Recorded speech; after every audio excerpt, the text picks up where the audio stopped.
we've had an ecstatic year full of chaos and interesting things. And Alexander really started us off at the beginning of the year. And he's going to, I think he's going to send us off with a bang, as usual. Alexander is probably the reason many of us are here right now. So welcome, Alexander. He's going to talk about logos, mythos, and pathos, and various paradigms, ways we see the world. And he just got back from Germany with Owen. So I thought maybe I would just take a step back and maybe listen to you guys, maybe talk about your experience in Germany and some of the insights you might have had to keep this alive. And then we can move on to our topic. Is that okay with everybody? Yeah. Good with me. So Alexander, why don't you start us off here? Well, Owen and I attended a men's conference in Berlin called Mannsein. And I gave a keynote speech there on Sunday. Peter Last, Daniel Dick, and Kevin Orosh made a great impression with the Sex, Masculinity, and God workshop and lecture on Saturday. So it was more international than before. It used to be a German-only conference. It's opened up a lot. It's run by a great guy called John Hegler, who is based in Berlin. He runs an organization called Male Evolution.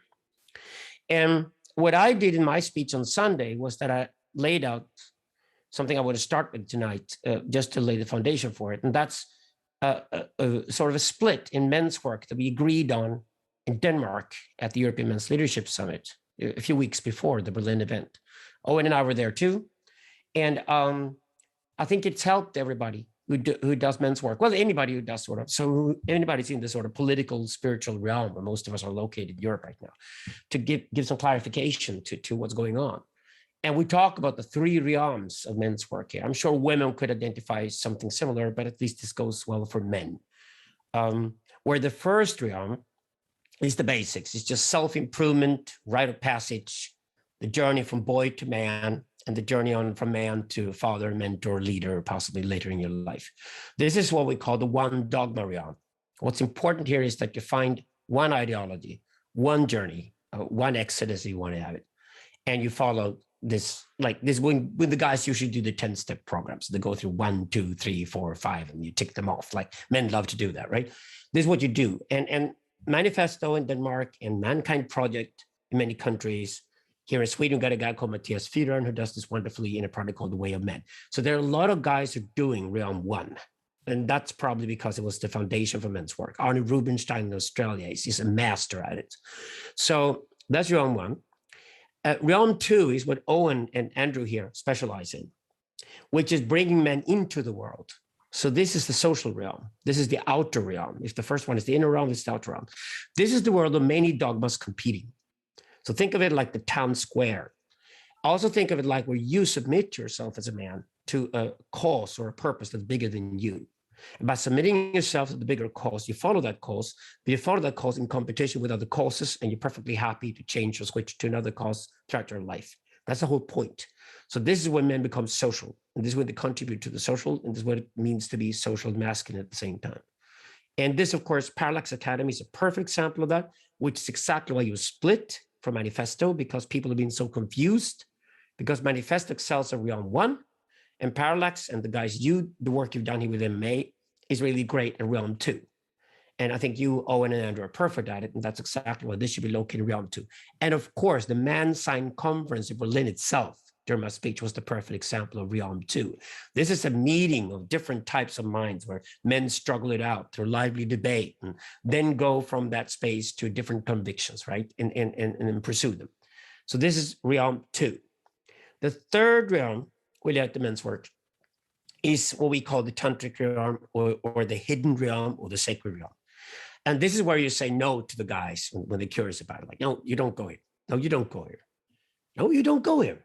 Until they finally, they're really, really eager to get to that realm. And then you say, okay, call this guy or that guy and follow the tantric path towards realm three. And that's when we deal with the sort of the forces of nature inside of us. So this is the no dogma realm. The third realm is where you must get used to the fact that there isn't a dogma. There's just life, brutal force, violence, sex. all of that stuff. Or as we call it these days in our circles, sex, drugs, and psychoanalysis. That's what we call the third realm. So by laying out these three realms in Denmark, it really helped everybody. Everything was clarified. And it was after that meeting in Denmark that Paul Robson and I decided to depart and go different ways because people were confused about our different authorities being applied to us. And I'm certainly realm 3. I think you guys are realm 2. And I think Paul's an expert in realm 1. And I think it's important now that I'm not manifesto no longer. I mean, pursuing a project now called the Phallic Tantra with you guys, which is like setting up a new network of guys who are more comfortable with realms 2 and 3 than with the first one. Yeah, maybe I could say something about that because it was somewhat difficult to separate from manifesto because I had a wonderful experience there. At the same time, as it was realm number 1. It is an essential realm. We're saying is the realm of dogma. Like we need all of these 3 realms. But if you're a type of person, like I am, you're not able to coexist that well with people who have a clear dogma. At least that's my experience. And so I find myself happier in realm 2 and 3 because of. Do you think it's characterological? Well, it's developmental. What is it? What is it that makes people, good for whatever realm? Let's be honest here. Paul Robson is a neo-Christian, right? Jordan Peterson. That's the school, right? I'm fine with that. I'm fine to recommend guys to go with Paul and pursue that. But I've been frustrated all along because the very friends that I brought to the men's movement were interested in psychedelics, for example, or interested in deep explorations into sexuality. And certainly people interested in psychoanalysis. Psychoanalysis is absolutely opposed to Christianity. Freud was adamant, Lacan too, they were adamant. You cannot unify Christianity and psychoanalysis. You can unify Christianity and psychotherapy. Some of the best fucking couple therapists ever met were deeply Christian, because that's about getting man and woman to work together in a marriage. But psychotherapy fixes you to send you back into society fixed. Psychoanalysis is an entirely different journey. It's a journey in pursuit of ultimate truth, no matter what. Meaning that the consequences of your pursuit are secondary to the fact that you pursue it. And for some of us, we're just completely obsessed with this idea that the pursuit of truth is all we want. We're ready to sacrifice just about anything in the pursuit of truth. And that is the tantric way. And the tantric way cannot be united with the Christian way. Now, this is my position, it's not Paul's. And this is exactly what's important that Robson and Bard are separated. But, I'm glad to send guys off to fix themselves at a Christian church if they want to, but I'm opposed to Christianity. I'm opposed to Islam. I'm a big fan of the Silk Route religions. I take all my spirituality from Zoroastrianism, Taoism, Buddhism, and certainly from Peruvian and Mexican spiritual traditions that I'm in love with. And I want to pursue my path now uncompromisingly, and I want to do it in front of my brothers. I don't want to compromise on it anymore. And I think precisely because we got realm worked out and we got guys who do it well, I'm not going to do self-improvement from now on. I'm going to do ecstatic, challenging experiences for men with no guarantee that you ever arrive in a safe place once you're through it. And that is definitely realm 3. And we should be warned about people like me. But that's where I'm at. Yeah. Yeah, realm 3 is dangerous, and there's always warnings, and there's always, What do you say, Owen? Because you to me are personified between realm 2 and 3. You're theatrical, you're artistic, and your interest in discourse all along. Owen has always been in exploring theatricality and art and things like that through the masculine perspective. So what did you feel after Berlin? And have things been clarified for you over the last 2 weeks? Yeah, I mean, I think that initial distinction into the 3 realms has been super, super helpful. And it totally makes sense. Like, as someone who I think most of my work at the moment is trying to be doing art and engaging with philosophers and teaching online and so forth. And I think that kind of needs to have a vision of both the personal development realm and the tantric realm in order to be able to do its work effectively. Like, if this realm that's thinking about philosophy and art is only grounded in thinking about 12 rules for life and personal development, then it kind of neuters itself, it castrates itself in a sense. It doesn't have a connection to the kind of pathic energies that the best art is trying to explore, whether that is sex and violence, But then the flip side of that also is that if you're trying to follow a path in art or philosophy or whatever it is, or even politics or engagement in the world, and you haven't got the kind of foundations of your life together, you're at work, well, you might be a liability, if not a kind of danger to yourself. And so that's why there's a nice harmony between these three realms. And I mean, I can say I've spent the last few years, like I was doing 12-step program a few years ago, trying to sort out some addiction issues. So like I've been through that realm one world, and I've seen how actually being in a paradigm where there is a very strict dogma is a great way to get yourself together and to overcome some like psychic issues. If you feel like you're struggling with addiction or depression or whatever, it's great. Just get in a dogmatic community and work through it. But I think the dead end that often people fall into is getting trapped in that style of thinking that there's one way, that there's one dogma, and then kind of becoming inflexible with it, and at worst not even being able to exist outside of that community. So I noticed that since leaving the 12-step framework, for example, sometimes I try and debate with 12-steppers about things that I didn't weren't perfect with it, and they become very brittle around it, and I wasn't sure why that was until I started to think, okay, there's a lot of people, say, in a dogmatic personal development space who are there because they've been really, really suffering in their lives and they're trying to get over their suffering. But if you start poking holes in the thing that's protecting them from suffering, you threaten to open up this monster. And working with that monster is actually what you do when you come into thinking about art and philosophy, or if you make it to this third tantric realm where you're going directly into crazy drug-induced states or psychoanalytic analyses, you're looking at that monster directly. But I think something that you emphasize quite a lot in your thinking, Alexander, and that I think is quite wise, is the way that the 20th century, perhaps even the 19th century, kind of came to idealize the drug-induced ecstatic state, and kind of pretended that we don't really need the foundations at all.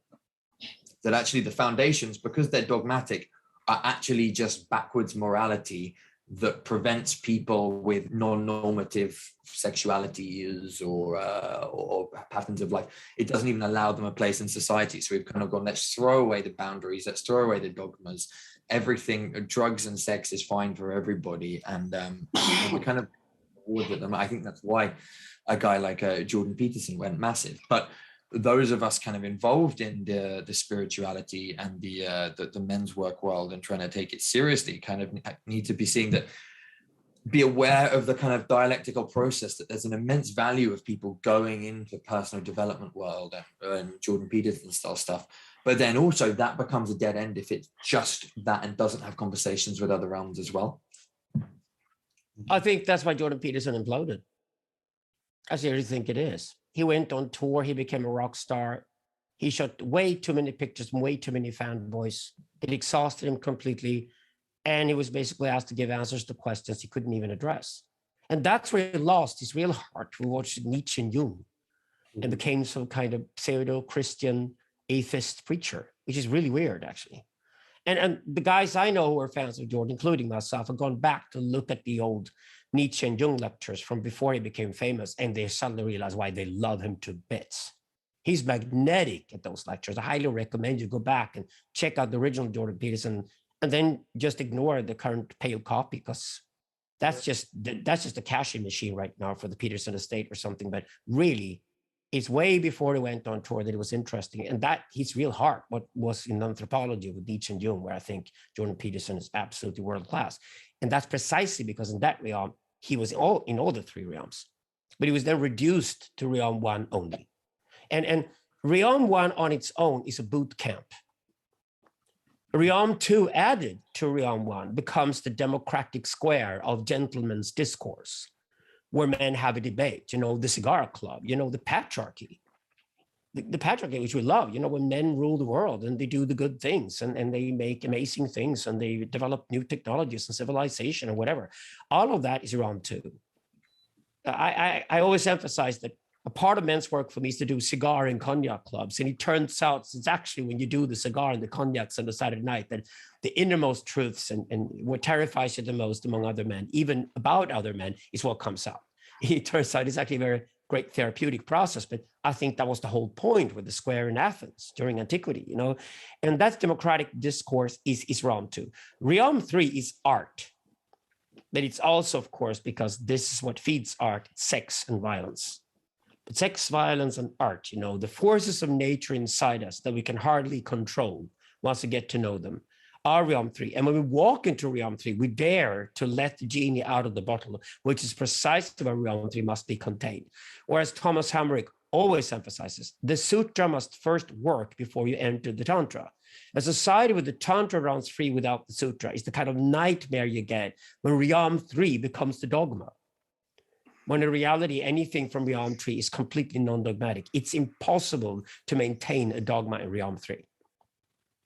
Yeah, I think this gives us a kind of interesting way to even think about the culture wars that are raging at the moment, in that the culture wars is kind of arguments between a camp that wants to say we don't need any dogma or morality, and the sex and the drug taking should just be free because there aren't really any issues in it anyway. The only issues that come up are precisely because we've got old, outdated patriarchal structures regulating them.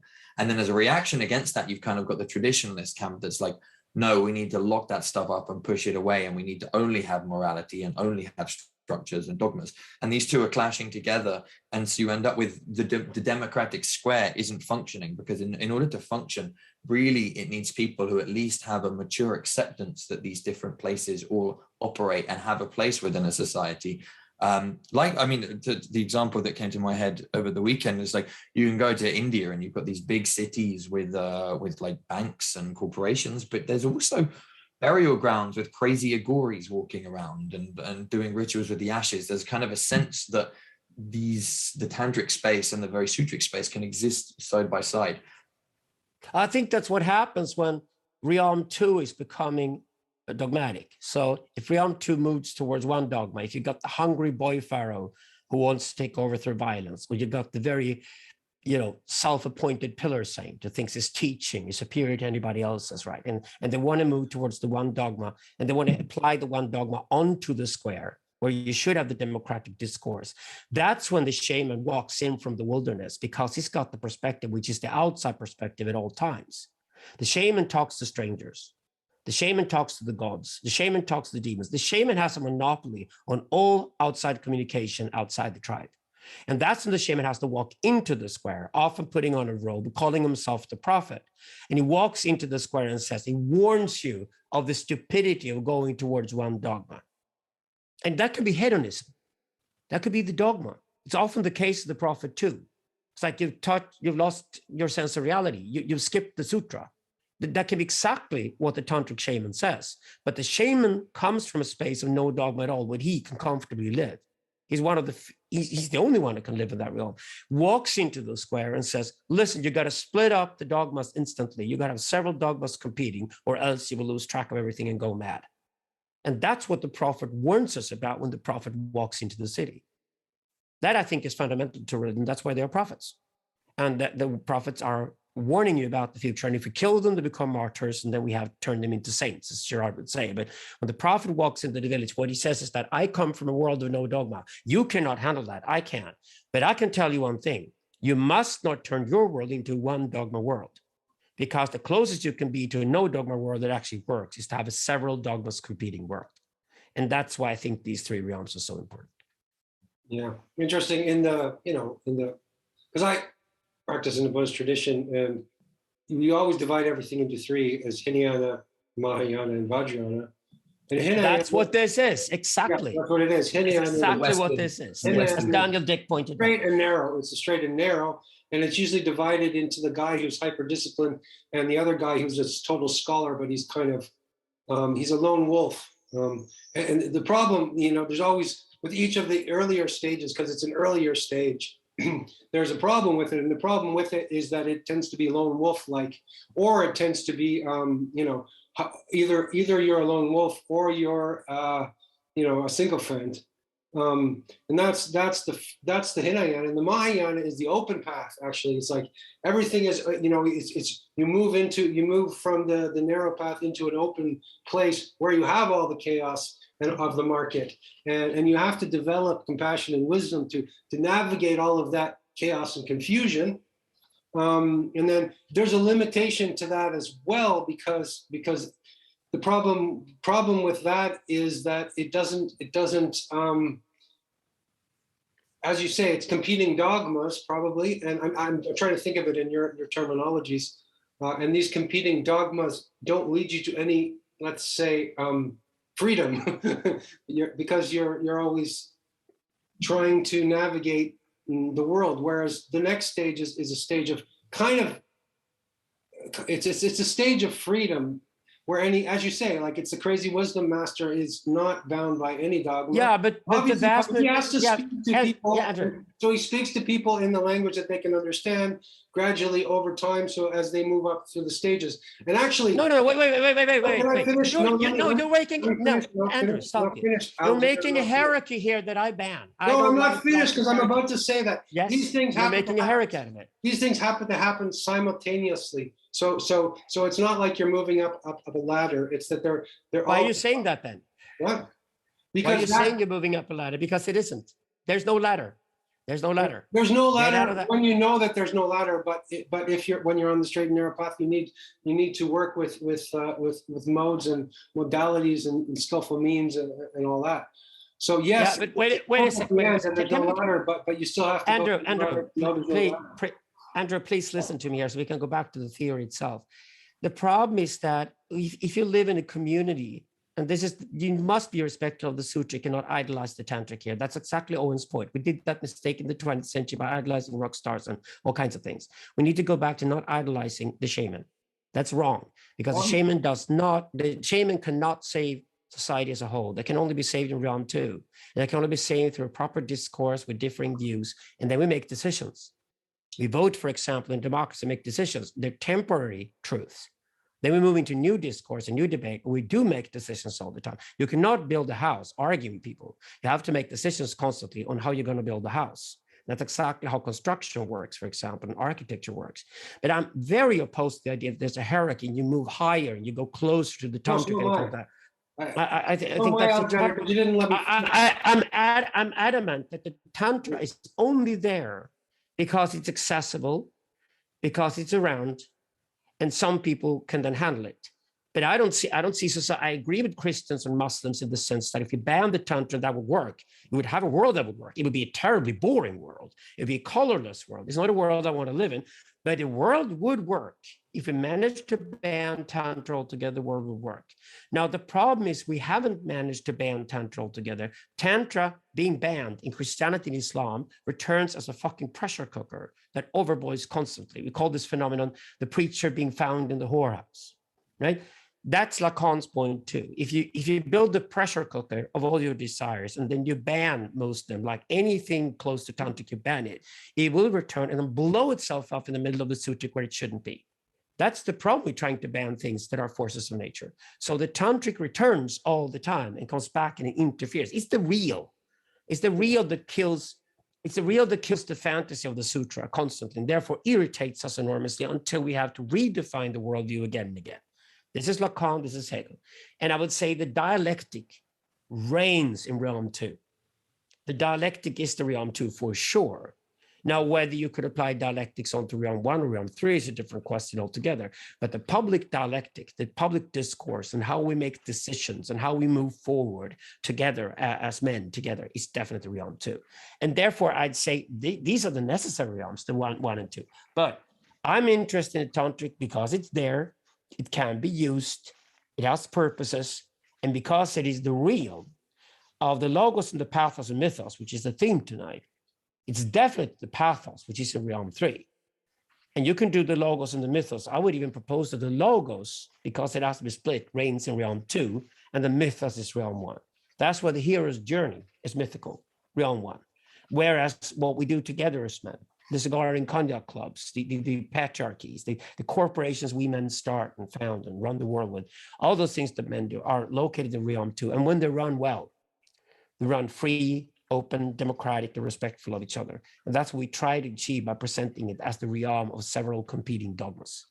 Can I just clarify to say what I meant here, because I don't feel like I've done that. So, you know, there is this stage path presented, right? But you could start at any point on the stage. Like you could start at the beginning, you know, you could actually start at, you know, at the top. You could start at the Dzogchen stage. And if you don't understand that, then you could start doing Tantra. And then if you don't understand that, then you could go backwards as well as up the ladder. So it isn't a linear path from lower to higher. It's a completely it's completely based on where you're at. And that's why I was trying to bring in character, because I think. Yeah, but I strongly disagree. Maybe I sound hierarchical in the sense, but I think you got to fix yourself before you do anything else. And before you put on your shirt and your tie, you got in the square, you're respected by the man. You better have fixed yourself. You got to do round one before you do round two. Mm-hmm. And then if you do round two, raise a family, then take a break. Don't go to round three. You got to breed and have 5 kids. Stay round two. Now, if you have a passage in your life and you can stay in a monastery for the next 4 years, or you can sit and meditate for the next 28 days in a row without worrying about your income, well, then you can afford to be tantric, that's for sure. But I would highly recommend the vast majority of men not to even go into that realm. And if they do, it's only through a guide who takes them there temporarily to maybe heal a wound or something that needs to be fixed. That's the only time I recommend the guy to go to an ayahuasca retreat with other men. I wait for the guys until they're really convinced they must go. And there's, okay, then go here or go there and see that guy, say hi from me. But I don't recommend it to men in public to pursue realm 3. And I think it's irresponsible to do so. And you cannot jump into realm 3 without having done realm 1 and realm 2 properly. I think that's dangerous to suggest that. And that's what Thomas Sandberg insists on when he says, you cannot do Tantra if you haven't got the sutra in place first. You seriously can't. But there's some people that are very gifted, and they're easy. They can easily navigate that realm, and then there's other people that need to do the workout to get there. Listen. I've found a lot of really, self-appointed pillar saints who think they can do that, and I look at them and say, "Well, you have a drinking problem. You haven't paid your rent." Well, then fuck anyway, you. Let's go move back on. to Jordan Peterson and fix Let's move on to because we have a problem with the guys who jumped to realm 3, as Owen pointed out. The problem was in the 20th century because of a lack of men. 1945, 60 million young men were dead in Europe. A lot of American young men too. It created a huge vacuum. Women filled a lot of it. A lot of young men filled a lot of it. In the 1960s, everybody wanted to be a rock star. Everybody wanted to be shaman. Most men should not even get close to thinking of becoming a shaman, and we're finally restoring the kind of order where men actually have proper careers as that. Because having worked in the music industry, I knew that 99 out of 100 guys who dream about making a career, they were ultimate losers. They should have been told all along. So we're back to at least understanding the shamanic as something outside of society, which is its role, and therefore its capacity lies in giving the outside perspective when really warranted, which is rarely. But when it's really warranted, it's desperately needed. That's the point. I think there's something I'd kind of like to bring in here as well, which relates to this idea of, I think part of what we're trying to do broadly with men's work and indeed women's work is create a kind of decentralized institutions for a proper sex education in the 21st century, which I think is something that culture is sorely lacking. I mean, actually, our guys within the Media Academy recently, we've just been working on a kind of draft manifesto that we've been calling Masculine Humanities. And the idea is actually to start thinking about the history of culture and art much more consciously and in depth from the perspective of trying to understand what masculinity and femininity are. Like, we've had a boom of gender theory in academia in the last 60 years or so, but more or less the only lens it seems to take is that there has been an oppressive patriarchy that has denied positions for women and or the mysterious other a million LGBTQ++ @ sign hashtag whatever. But it hasn't actually allowed for kind of a mature conversation about, well, if you are a man and you want to be a man, how do you be a man? And same for women. And also, what does eroticism look like? what does how do we play with sexuality skillfully? How do you discover your sexual archetype or your sexual persona, which is something that Camille Paglia, who a lot of us guys are into, is really emphasizing. And I think that's kind of one of the big missions, certainly for me, and I hope some of the guys here, is to be kind of thinking, how can we be doing our sex education and our sex practices in culture much more skillfully? And that involves, again, working across these three realms. Like, it's not just the post 1960s 1960s, that's a funny little slip, right? Everything is fine. You actually need to work on yourself, or you're going to burn yourself, or you're just going to increasingly not even be able to get laid. Like, I think there's a lot of guys who are totally miserable, addicted to porn, haven't got laid in their lives at the moment, who are going into to men's workspaces precisely because they're like, why do I suck so bad? What do I need to do? And the answer to that is, well, you need to do your sutra. You really need to do your sutra. And that's where the theory comes in. That is the theme for tonight. Yeah. Which is the logos and the mythos and the pathos. So what I'm doing with John Söderqvist in our book Pros and Event is that I'm laying out the three different major narratives that human beings tell about each other. And it turns out they're gendered. Okay, so the way sexual attraction works is a bit like this. What's frustrating with a guy like Ian McGilchrist, who's obsessed with the idea that we have two brain halves and they're at war with one another, is that he takes a very traditional Anglo-Saxon perspective and basically discusses the two brain halves as a logos versus a mythos. It therefore doesn't gender the brain. He assumes that men's brains and women's brains are the same, which is obviously not the case. So it's a bit like Jordan Peterson and Ian McGilchrist end up in a sort of Anglo-Saxon trap. They end up discussing the logos versus the mythos constantly, ignoring Freud and Lacan in the process, who then said, but there's pathos. There's the third narrative. The third narrative, the pathical narrative, for example, this is why you cannot have pornography inside a movie, because pornography clearly is a pathical narrative. It's incredibly real. It's just like a snuff movie. You know, when we saw Islamic State literally killing people in real time in Syria, we're terrified, although we've seen so much slush, what do you call it? So much splatter before, but because the splatter was just movies, we couldn't care less because that's just mythos. But once you move from mythos to pathos, it becomes incredibly, intensely real. And that's what terrifies us. So we're hiding the pathos beneath tons of mythos. For example, when we play computer games, they look so crazily violent, but they don't even affect us. That's because we know it's just mythos. When it comes pathos, is real. So pathos is beneath. Now, I got interested in this a few years ago because I just assumed that the genders should really be equal, but also allow themselves to be very different. You know, that people like Fanny Norlin, Raven Connolly agree with me on this one. And that's why I think the really interesting journey forward is to now start exploring what's masculine, what's feminine, and how are they different from one another, but still see them as two equal partners because they run society together today. Okay, if we assume that equality is guaranteed, then the male brain is the one that has a conflict. The conflict is inside the male brain between the logos and the pathos. And the only way to find a solution to the conflict in logos and the pathos is to fantasize about woman as being unified. As a woman stands for unification. We come out of the womb, we dream about returning to the womb through sexuality, and one day when we die, returning to the womb again. It is out of the womb, back into the womb, out of the matrix, back into the matrix. Okay, that story is one of unification. That's why the penetration of the cock inside the pussy is a dream about unification inside woman. Okay, from the female perspective, woman is then mythos. She is unified. So often women tell me spiritual work that, well, I don't have a problem at all holding two balls at the same time. You guys seem to have a problem with that. And then I tell, yeah, but you can't drop one of the balls because that freaks you out. True, yeah, I have to have both balls and hold them both. Exactly, because you're in the mythical realm. Because mythos is the only way for logos and pathos to be united. The only way we can tell the ultimate truth about ourselves is through a theatrical narrative. It has to be mythical. We cannot tell the story about ourselves in any other way. That's impossible through pathos, certainly impossible through logos. That's why science cannot tell us the story about us. It has to be through mythos. Woman, though, being mythical, being in between her independence and having a child, is attracted to men sexually. What she sees in men is a fascinating dichotomy and a fascinating conflict. And that's because man struggles between the logos and the pathos.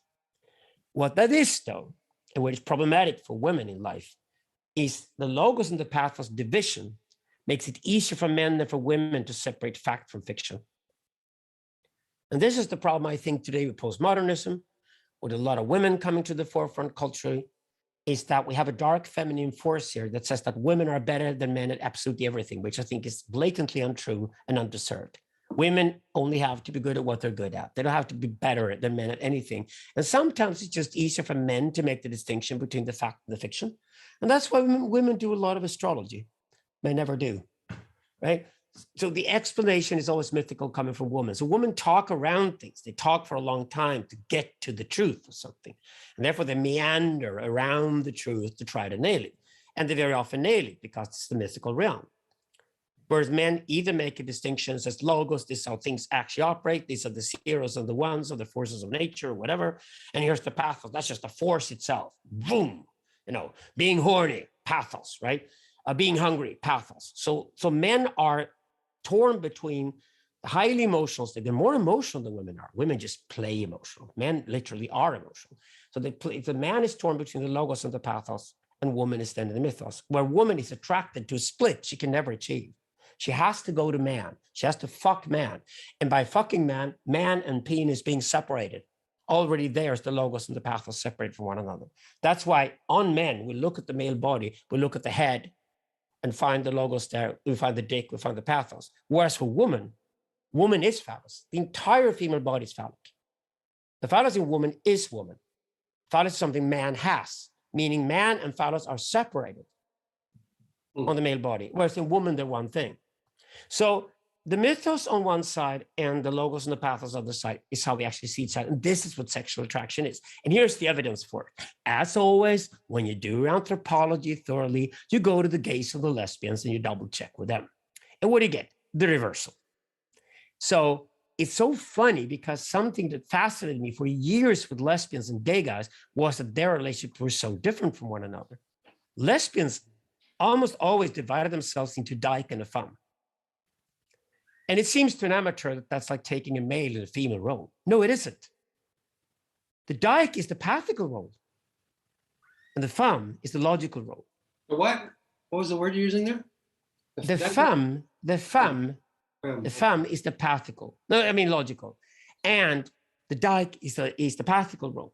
So whenever I sit down and make deep interviews with lesbian couples, I discover that the femme always says, "Oh God, he's so funny." He often says he about the dyke, right? He's so funny, my dyke boy. He's so funny. He goes off and do this thing and does this thing, and then he has to come back to me, and I keep everything in control. So the femme is very much like a motherly figure who has this like lover who's a butch dyke, and they love each other to bits. But the femme is like all over the place, in a way that's the logos that she tried to establish in the relationship between the two lesbians. They fight a lot too. They're very aggressive. You know, they can, no couples fight more and have more open aggression between the lesbians, which again proves that open aggression is actually on the masculine side, passive aggression is on the female. But, you know, it's fun to study. And then you look at the gay couples, they're nothing of the sort, nothing of the kind. Gay couples have to find other dichotomies and they struggle with that. Nobody's cursed more than gay couples in the sense that nobody finds it easier to find sex than the gay guy.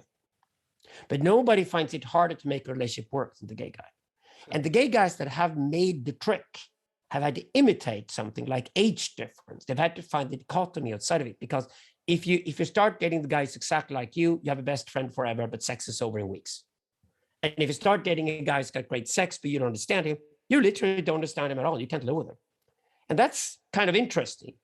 But when it comes to gay guys, because they're mythical, the men are mythical, they're comfortable with mythos.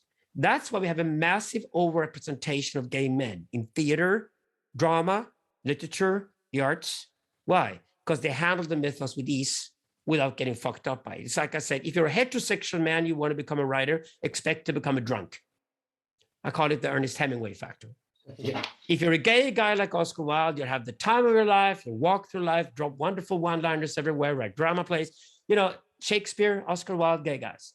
And that's because they're the men of the mythos who could thrive in and create the mythos. Male fashion designers, always gay. So the gay guys contribute precisely by being the men of mythos. And then, therefore, they have to find and sexualize it, which they sexualize through the split of logos and pathos, which is straight guy, which they never get to fuck. So they then have to fuck another mythical guy. And what do? They create a mythos about having a logos pathos split. It's called the gay sauna. Alexander, I think I'm a hetero guy. I mean, I am a hetero guy.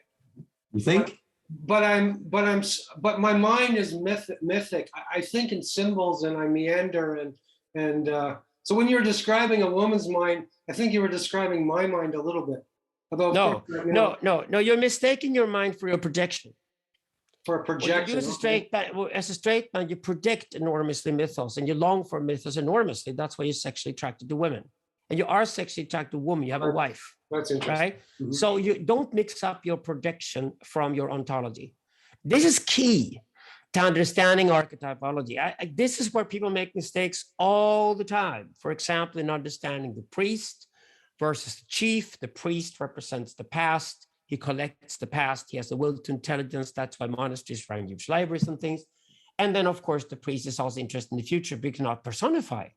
So he appoints the chief or the king, who then personifies transcendence and the future and the possibility of a whole new future different from the current one. But it's a projection.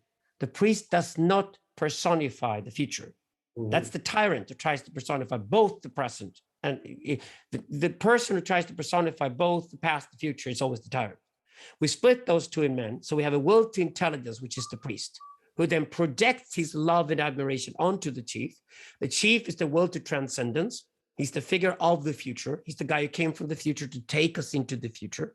And because he does that, he then loves and admires the priest for having established the foundation on which he can build his phallus. So the priest builds what we call the root of the phallus. Mm-hmm. And once the root of the phallus is installed, the chief can personify the phallus, which is where we go next. Please note how this is no different from Sutra and Tantra in the sense that you cannot do the Tantra without doing the Sutra first. So if you are on the Tantric path, you cannot go into the Tantric realm before you've done your Sutra and done it well. And I would say you have to do both realm 1 or realm 2 before you go into realm 3. Is there something about the Tantric realm? Like, I want to bring Owen in a bit on this conversation because I think Owen is very maternal. I've noticed he's very motherly. He's very bisexual. At least he can like, I'm way more hetero than he is. I think he can navigate both realms. And I think there's something a little bit tantric about that. And I think but let's separate androgynous or shamanic. Let's just allow the separation. Don't mix up the two. That's a very common mistake. Mm-hmm. I know Owen quite well, and I would say Owen is definitely shamanic. And if you ever place androgynous, then he plays androgynous. Again, you can project androgynity onto Owen or me or whoever you like. All priests have clearly androgynous characteristics. Because correct me if I'm wrong. Jump in here and yeah, please. No. Owen the shaman. The floor is yours. The shaman, yeah.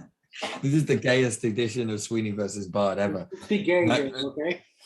Yeah, no, I mean, like I've been playing music and wanting to play in bands and writing. I mean, yes, I think I'm very shamanic. I love taking drugs and partying, and I'm absolutely terrible at holding down a straight job. And seem to be able to handle it relatively well. You know, like, I'm not a drug addict and my life is somewhat together. And but I do also dance quite amusingly between these masculine and feminine poles. This is true. I do hear this androgynous thing a lot, and I'm kind of increasingly play with it. But you don't hear it from the gay guys. You hear it from straight guys who kind of square. Yeah, that's true. Because the gay guy would just say, well, you don't like Lady Gaga, you don't design fashion, so out you go. You're not one of them. No, this is very true. I'm not saying Owen is gay. I'm not saying. Are you not? Well, androgynous means he's half gay, Andrew. Androgynous means half gay. He has a powerful, like he gets very motherly with me at times. And I think, and you know, in the yogic tradition, the women have to become tough and build muscles and strength, and the men have to become all sensitive I've seen that a lot, that there's a crossover in that realm. Oh God, but yeah, but aren't we over social constructivism and postmodernism now? And aren't we back actually rediscovering the genders? I mean, and when I lived in the monastery, and Andrew, the men were you can always find an exception. The exception can never be the rule. Mm-hmm. What we're doing in anthropology is we're studying populations. And we're finding patterns in those populations. This is why the theory on pathos, logos, and mythos, and the theory of sexual attraction are tied to that, meaning narratology is deeper than sexual orientation. We all experience that sexual orientation is pretty firm in most of us, So, for example, the women of the inner realm are heterosexual women. The men of the outer realm in our work are heterosexual men. The androgynous men and women and anything in between that goes between the two realms are the androgynous. They're bisexual or gay or lesbian, right? But the shamanic has the capacity to just ignore sexual orientation altogether. Why? Precisely because they live in a realm and no dogma. If you have no dogma at all, and you can have no dogma at all, you can literally dissolve sexual orientation. I mean, that is a trait you must have. You're going to be shamanic. So the shamanic are just basically sexual, period. And this runs with Masters and Johnson and sexology over the last 50 years, and David Deed and Alex Fartman's work and all that. It runs perfectly well that we find these 4 different groups. We find the homosexual, the bisexual, the heterosexual, and the sexual. And the realm of the sexual is the shamanic realm. But that's a capacity. It's like, I can turn off all those things. I can get turned on by anything. I can turn off by anything as well. That's when you're in the real tantric realm. And that's, of course, a masterful skill if you can have it. But that's when you leave sexual orientation. But sexual orientation itself, for most people, is very firm. But it's not as firm as narratology. The story you have about yourself from your very first experience of having a sense of self, being non-mother, and the experience that there's another non-mother around called father, who you envy and compete with, and then finally you find some sense of self. But from the very beginning, you have a sense of self. You start telling stories about yourself. This is what Hegel calls the subject within the substance. And you try to feel whole. And that's why you reinvent the story about yourself constantly. But once that story has become really firm, it probably rhymes with biology if it's correct one. It rhymes with your life history and your destiny if it's correct one. Basically, you're becoming your archetype. It stands incredibly firm. And that's from adamant we must do narratology first before we start talking about sexuality, in that order. Because once people figure out the narrative they tell about themselves, and the sexual orientation that if they don't rhyme, they probably done something wrong when it comes to narratology and should go back and look there rather than try to forcefully change their sexual orientation. Sexual orientation is a great signaling system, but it's a signaling system that signals which archetype you belong to and where you should pursue your own journey towards yourself. I think I wanted to go back to like an observation from a few minutes ago about the projections, like the way that men are drawn towards this mythical unity in a way that women just are this mythical unity. And because it reminded me of something I think I've noticed with observing how not all, but certainly many of the men and women I've met relate to their religious traditions. I always feel like men are kind of hungrily trying to approach a mythical understanding of the world, and they will get into ridiculous debates about it. Whereas women who are in a state of religion will just kind of be like, I'm here. Jesus is my husband. Like there's no need to argue about it. They're just pure, they're perfectly in it already.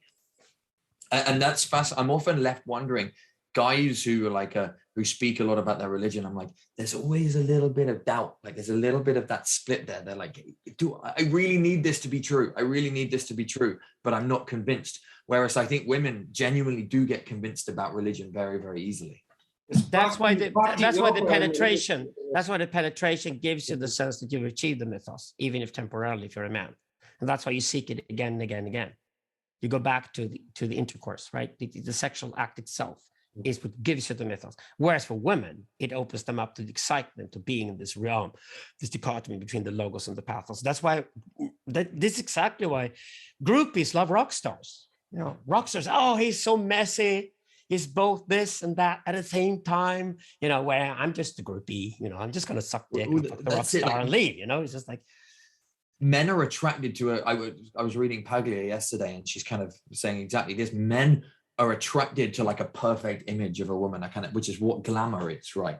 Whereas women, if there's a man, like you said, Alexander, he might be rough and gruff and a bit messy, but if he's got that little magic, then she'll be attracted to him.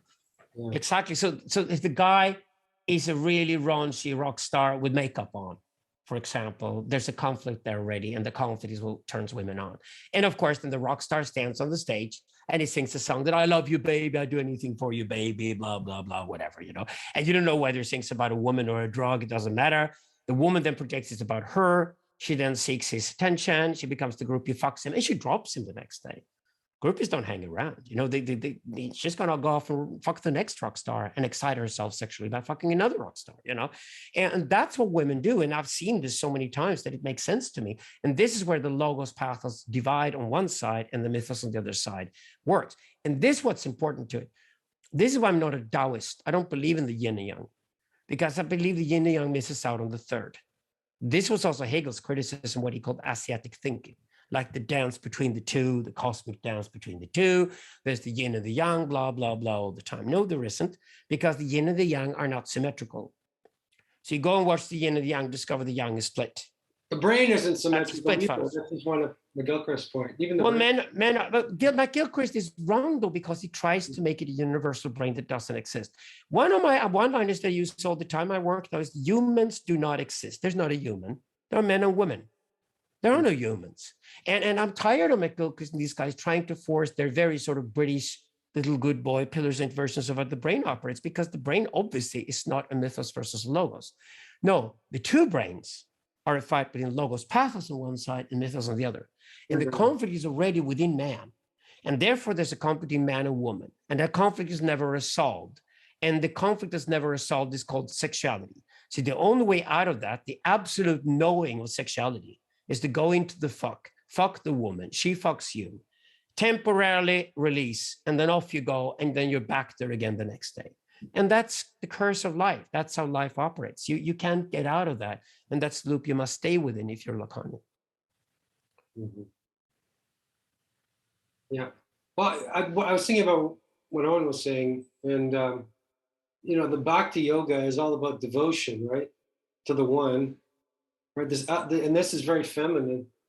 Yeah. Is feminine. Whenever we worship the Feminine. one, we're worshiping the feminine. Yes, we And then are. the masculine is usually in karma yoga, which is work, and jnana yoga, which is intellect. So intellect and work. So yes, the man is never comfortable as a pure devotee. He's always in a struggle with himself and with the world. That's why I always found Platonism to be so infantile. You know my criticism of Platonism and the Neoplatonists too. The one, if there is the one, it's feminine. And it's only split that can make a masculine possible. And then it turns out the masculine itself is a split. And what's more interesting with this, you could put it along the time axis. Now, we're stretching it far here, but these are archetypal forms. We're allowed to play with them. What then happens is that the logos is the past, the pathos is the future. Man can never reach now. He can never be present. There's a spiritual women tell you all the time, oh, you're a man, you're not present, you're not here with me, you're not present, you're not here with me. We go on, I'm just like, well, I'm a man.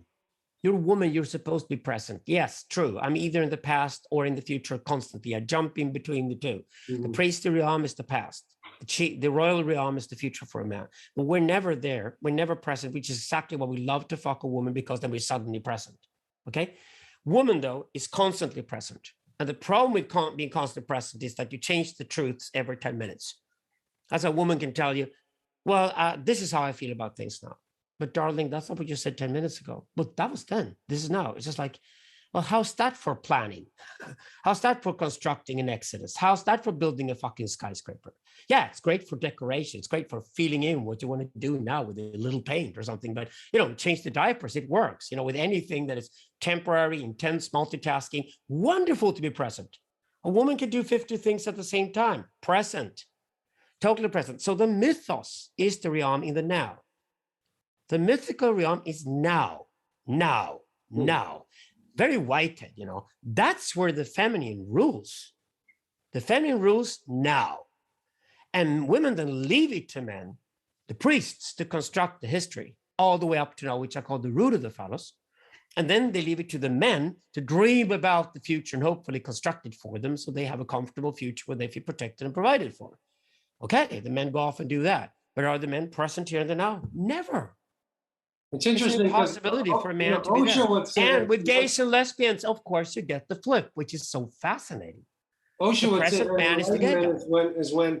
Enlightenment is when you become, when the man becomes fully feminine, like he's always in the now. And that's Osho's kind of definition of enlightenment. Yeah, but I disagree with Osho, and I think that's a fantasy on Osho's part. And it's again, it's a dream about harmony and balance and sexuality, and there's no such thing. And if I use Lacan against Osho, it's precisely in this genre that said, no, there is no place for the man to be totally feminine. All we discover is an anima inside of us is only there to be empathetic with women. The only reason why there's an anima inside of you is that there's a woman inside of you, so you can talk to a woman and empathize with her and understand who she is. And she's got an animus inside of her, in her soul, which is the sort of masculine aspect, which imagine what it's like to be a man. But that's a secondary archetype where it takes effort. It doesn't take effort to be man if you're a man. It takes effort to be woman if you're a man. But you cannot go from man to being a woman if you're a man. You can take all the hormones you like. You'll be nothing but transgender anyway. And I think we need to get rid of those types of fantasies. They're inconceivable. And they come from this point that we call not accepting death as the absolute.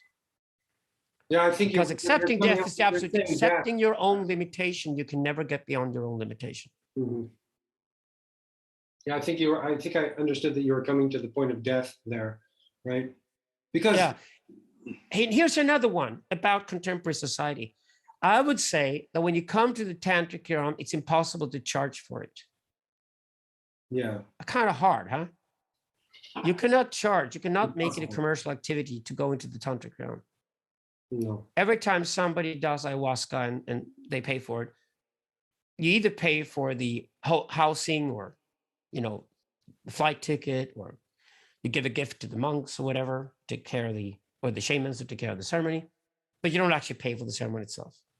That's unthinkable. When you do Vipassana meditation, you're banned from paying for the service. You're banned to consider it a service. I would say that same thing with burner culture. We all pay a fee. The fee goes back to the community, turns into art products, and we come to the burn. Then nobody can exchange money. The exchange of money is banned. Because in the sacred realm, of the tantric realm, there can be no exchange of money. There can only be exchange of love. And if there's exchange of money, then love can be bought and sold in that realm, and that's not love. And that's exactly why that realm will be destroyed if money was put into it. This is what even Christ means with not having money inside the temple. You can do the trade outside the temple. That's perfectly fine. Yeah. Christ was not anti-capitalist or anything, except that money is what you do in realms 1 and 2, but you cannot have money inside realm 3. But there's something nice here in the way that money is ultimately a medium for facilitating trust between strangers. But when you're getting into that realm 3, what is needed is a kind of absolute trust, not a mediated trust, not a kind of temporary trust for business purposes or commercial purposes. A trust that's like, I'm going to literally stand here beside you and come what may, we're going to go through it together. And that's why it's intensely powerful and intensely transformative, but also why you need the foundation, because if you're not someone who can trust yourself or can trust others, then it's not going to work. Yeah, that's why I recommend, for example, that when you do tantric sex, obviously you're probably going to work with the opposite gender. The vast majority of men are heterosexual. When you do tantric drugs, stay with your own gender. Don't mix the two ever. It's hard enough with tantra to at least keep the 3 separate. And when you do psychoanalysis, stay totally sober and don't have sex. It's just like, if sex and drugs and psychoanalysis are the 3 tantric realms you work with today, and certainly both in men's work and women's work, that's going to be the case, then I prefer to work with them separately and never mix them. If you mix sex and drugs, you get a cult leader in no time at all. Don't mix the two. If psychoanalysis is deeper understanding who you are, you lie on the couch, you have your back turned from the psychoanalyst. You basically talk to the person who's a professional, who's nothing but an ice cold wall, forcing everything you talk about back onto yourself, so you have to deal with it yourself. Alexander, what's the difference between psychotherapy and psychoanalysis? You've said that many times, and I'm not sure if I get that. Psychotherapy is sutra. So psychotherapy is desperately needed in society to fix people and send them back to work, send them back to family life, fix their family life, taking care of the children, fixing them. It's just, we fix you. That's psychotherapy. And there's a clear goal and a purpose of that. We fix you. That's what therapy does. And therapy is the opposite of analysis. You must do your therapy first. Again, you must do the sutra before you do the tantra. This is a perfect example of that. You must first do the psychotherapy, be finished with it, and know your own traumas and things, and have dealt with them before you can go to psychoanalysis. You must be a healthy person to do psychoanalysis. There are no patients in psychoanalysis. You're an analysand. And then when the analysand meets the analysand is the theme of a conversation that's actually flat between the two partners. The analyst and the analysand are equal with each other, but the analysand is the theme of the conversation. So you go basically through the analysand's soul. You go through everything and then pursue everything. And you basically pull one carpet after the other until there are no carpets left. Meaning you move from a many dogma to one dogma to a no dogma world. Mm-hmm. That's exactly what psychoanalysis is perfect in the tantric realm. It should be positioned there, and it's not for everybody. That's good. I like thinking of that. I would have thought that. Hang on, there's like often what people talk about doing in psychotherapy around those kind of discourses is improving or fixing limiting beliefs. It's like you've got a belief of yourself that you're this, but why don't you think about yourself as positive? Or a psychoanalyst would be much more just, it talks about traversing the fantasy. So if you've got a psychic fantasy about yourself, it's not about fixing it. It's about pulling it apart and finding out what lies underneath it. Yeah, and when you've done that, you realize the new fantasy has taken its place, and that's all there could ever be. That's all there could ever be. This is absolute knowledge, the Lacanian version of it. So that's why Lacan is a Hegelian. Yeah, I mean, and tantric. I want to just understand here why you think tantra is psychoanalysis, sex, and drugs, because in a way, from the tantric masters I've studied, those are in a way like gateway things. They're not the goal. They're not the end. Even in Alexa Vartman, he says sex is just, it's a sutra, right? You have a lot of sex. Yeah. Wait. Of course, there's a sex of sutra. Yeah.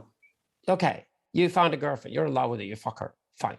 But when you pursue tantric sex, it's not about the sex you automatically get turned on by, and this is what you and your girlfriend want to do in bed.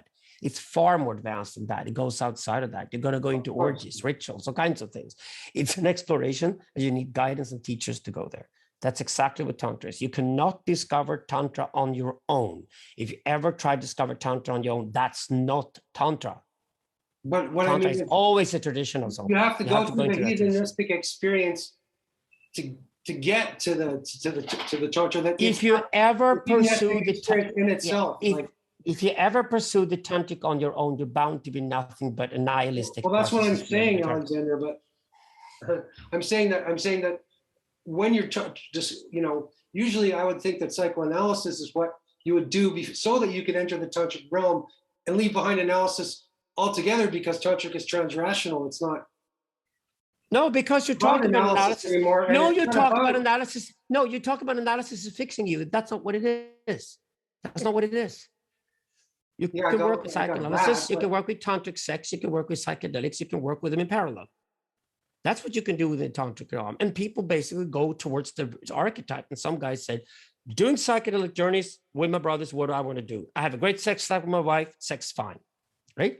Other guys go, God, I'm totally into the sex thing, couldn't care less about the drugs. I want to go into the tantric sex realm, and I want to be master at it. I want to pursue that. I want to be the no dogma realm of sex. And some people are just really, really good at just unveiling the truth no matter what, until there's nothing left, to then be masters at it to guide others. Mm-hmm. Okay. But there are three different realms of the tantric. And I would say the Western tantra we're trying to construct today will consist of these three realms. Tantric sex is not all there's to sex. Of course, there's a lot to sex that isn't tantric. Tantric and psychedelics, smoking weed in the evening rather than having a glass of wine, that's certainly not typically tantric. We can certainly include alcohol as a sutric thing and nothing else, right? But then you go to the psychoanalysis. It's fine to do your therapy sessions and work on things and get them over and done with. If nothing else, get rid of your fucking narcissism to begin with. That's a therapeutic project to begin with, ironically. You talk about yourself to get rid of yourself, but you have to. Just get it out of the way. Once you got that out of the way and have established a sutra, then somebody will tell you, as a tantric master, will tell you, okay, now you're ready. Then you pursue that. There are no goals. Yeah. Andrew, there are no goals. If you say no dogma, But then why are you no defining it goals. Because as soon as you have a things, goal towards something, then you have a path towards that goal. And once you have a path towards that goal, there's only one way to pursue that path. And that's exactly what dogma is. Yeah. If you're going to go into the no dogma realm, it's all about getting rid of all ideas of a goal or a higher purpose, and just realize you're a human being, have a few more years to live, and you pursue life as best you can. And you understand what motivo is, you understand what libido is, you understand how they function, and you then make the decisions according to your own desire as best as you can. No, I'm just trying to, your Western Tantra, I'm trying to fit that together with what I've experienced in tantric schools and communities, and what that is not necessarily a big orgy or a drug party or any of that. It could be that. It could be anything, in fact, because there's no dogma. It could be absolutely anything. I mean, it's utterly a mysterious and sacred realm, so it could be all kinds of things. Why do we have Exactly, but that's my point. The orgy of the ritual is not the goal. Yeah. There are no goals. I think Layman Pascal made a good point when he was here with us 2 weeks ago, because the topic of sex and tantra came up, and he was like, well, the fact that everybody is interested in sexual tantra suggests that that's where we desperately need to learn right now. And I think this is the thing. If Alexander's emphasizing drug, sex, and psychoanalysis, these seem to be some of the biggest fucking messy areas in our culture at the moment. We don't know what the fuck we're doing with sex. We don't know what the fuck we're doing with drugs. You're thinking therapy, so that's therapy. You're back in the therapeutic realm. You're saying we need to do something about this. No, wait. No, I'm not saying do something. No, I'm saying to understand the truth of them. Yeah, Owen is onto something, but wait a second. We have to understand that we must first deconstruct the very myths on we based our society today. Romantic love has taken the place of Christianity in our culture. Romantic love is the massive fundamentalist religion. Him and her finding each other, living together the rest of their lives is a big myth. It never worked. It will never work. And that's exactly why these couples who go to couple therapy realize maybe we should go to tantric course and learn to have more advanced sex. It will save our relationship. Thankfully, the vast majority of them then split up. When they discover that she wants to be gangbanged by 4 guys when she goes to level 4, TNT, whatever, I don't care. But it's just that they discover that they're not even sexually compatible, and maybe that's why there was a crisis in the first place, and then they can split up. But it's the romantic love mythology that drives this, and in this sense, Layman is right. But we then must first stay in the sutra and uncover the myth that's driving that need. The same thing for drugs. I'm overwhelmed by people who want to drink ayahuasca now. I'm overwhelmed by people who want to do LSD and mushrooms and all this shit. They want to do all these things as if that would solve them. And I say, go back to therapy, because what you haven't solved in therapy, the drug's not going to help you with at all. It's just going to make it even messier. So don't go to Peru and try to drink this shit if you haven't solved it through therapy first, because at least in the therapy, you must know where the trauma lies. So you know what to treat, which is the first thing a shaman will ask you. Do you know who you are? Do you know where the trauma is? Can you explain to me why you haven't gotten around it yet and what methods you've used? And then they say, okay, maybe now you're ready for the ceremony. And by the way, why don't you do 5 ceremonies in 7 days while you're at it, right? But now people are jumping to the tantric because, again, we're still stuck with the 20th century worship of the shaman. I repeatedly say this, we must understand that we're stuck in very bourgeois values in our society, bourgeois ideals, and we think the shaman's gonna come in from out of nowhere and then suddenly be totally focused on us and help us out, as if it was just a personal trainer at a gym. Nothing could be more wrong. And that's why I agree with Layman, but I think we should actually, before we go there, we should go back to the sutric and say, why is there such a huge urge for sexual tantra? Because maybe you should just fix your everyday bourgeois sex life with the sex therapist instead. Yeah, but I think what I'm kind of thinking about this is the fact that what we lack in the sutric realms is actually therapists and teachers who have been near the tantric realm. And so what you've got people who don't know the absolute truth of drug taking or sex, advising people on how to have a healthy sex life or how to use drugs. And it just turns into dogmatic morality. And that's why we're in a pressure cooker in society at the moment. Precisely. It's not that everybody needs to go into the tantric realm for drugs or for sex, but it's that at least people who have been there should be advising the people in the other realms and helping set the standards for the culture, rather than there just being a kind of simple, don't go there. Absolutely don't go there, because no one goes there, because there is evil or there is wrong. I Which agree is more or less completely. with public discourse with Yes. sex or drugs, or the flip side with the sexual discourse is just anyone can go there because that's fine. And then if you go to a therapist, it's just well, you should just forgive yourself and go there, and you've got no need to feel discomfort about being in that space because you're fine. Yeah, I agree. And the vast majority of therapists in contemporary society are charlatans. And at best, they're just schooled in government, formed psychology, which is fixing people to get them back to work and not becoming a burden on society. And that's about it. Mm-hmm. And they're thrown in all the different wrong directions all the time and become miserable. And that's what we have is a psychiatric pandemic. It's just growing and growing and growing. So therapists are horrible. They're really bad. But this is exactly what I'm saying. It doesn't mean you can then jump over and go into the tantric. It's just that the therapists are the ones that should have done the tantric work to then return to the sutric realm and then be able to guide people. That's right. That's absolutely correct. There's a strike of shamanism at all therapeutic work. And that's why the therapists themselves have to have a thoroughly tantric experience to be able to be sutric as therapists. And that's exactly why there's a barred absolute between the two. So you do certain things within the tantric realm, and then you come back to guide people in the sutric realm. Well, you don't tell them what you experienced. You just know from what you experienced what you're going to do when you come to the sutric realm, which is basically teaching people how to love their children. In my experience, the tantric realm is even more ethical than the sutric realm, because the sutric realm is based on rules and codes and modes of behavior. Whereas in the tantric realm, the ethics is even more intense. It can be even more intense without ever being puritanical or dogmatic. It's still ethically intense. Absolutely, I agree. And this is why I make a difference between ethics and morality. The tantric realm is pure ethics, no morality. Yeah, I think the tantric realm the realm 2, the second realm we talk about here constantly, is the one where ethics and morality meet. And the first realm is certainly morality, because morality is the one dogma. With a dogma, if you accept one dogma, with the one dogma comes the morality. Once the different dogmas start to compete, the different moralities competing, that opens you up for ethics. But ethics is nothing but cause and effect. Think of cause and effect in the most advanced way. Like, what you think will determine how you speak. How you speak will determine how you act. How you act today will determine how you think tomorrow. Yeah. That's a perfect Zoroastrian example. Pure ethics, no morality involved. Then you don't need the 10 Commandments if you practice something like that. But in the Vajrayana tradition, that there's vows, but they're even harder to keep than the sutric vows, because the sutric vows are very literal.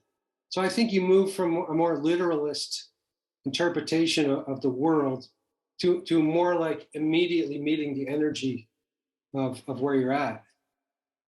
Yeah, that's pathos. Yeah. Totally agree with you. You just described what I talked about at the very beginning of the conversation. Yeah. The pathos is in the tantra. Mm-hmm. And if you want to ban the tantra or disclose it, put it away somewhere, you're basically hiding the pathos somewhere, and will return as sex and violence and massive super egos and all kinds of passive aggressions. That's what's going to happen if you try to do that. That's what we need to contain it and work with it. Yeah, and then on the largest level, that's why tantric is kind of necessary, even though it's something happening way over here that isn't really, seems to be in the center. If it's not happening, then I think the culture goes mad. The way Russia, where's the tantra? In Russia, it's because it's going to degenerate into a pure dogma, or it's going to degenerate into a wishy-washy democratic kind of. It's going to be like either Putin's Russia or the United States. But the tantric realm is this third realm that seems to be on the edge or far away or from everything else, but it's really the center holding the whole thing together. That's how I see it. No, I wouldn't say that at all. I would say the tantric realm is the connection with the outside world. The tantra is what? The connection? Connection with the outside world. The only possibility of a peaceful connection with the outside world is through the shamanic. Mhm. Shamanic is not at the center. The No. center of the community is the matriarch. Center of the community is the congregation in all religions. The peak. Anjuman in Zoroastrianism, The you know, peak. the Ummah in Islam, the congregation in Christianity, always the congregation is the center of the community. That's the square in the village, and it's controlled and run by the matriarch. That's the center of the community at all times. Mhm. Yeah. Shamanic are in the outskirts of the community, but they go Yes. between communities. But That's why they're dangerous, but they're also the only possibility of a peaceful reconciliation with other tribes. That's why the shaman is the guy who turns on the peace pipe when this peace pipe can be smoked. That's why the peace pipe is always smoked in a molocha. It's always smoked in a temple that is on the border between two tribes, a shared sacred space between tribes. That's you smoke the peace pipe in any nomadic culture. That's what shamans do. They're the go-betweens between the heaven and hell and outside worlds. And because they talk to strangers without getting killed, they have the power to talk to gods and demons, and the power to talk to the forefathers and the foremothers. No, I agree they're on the edge, but there's a weird way in which the edge is also the center. But anyway, in the sense that that's where the real is happening.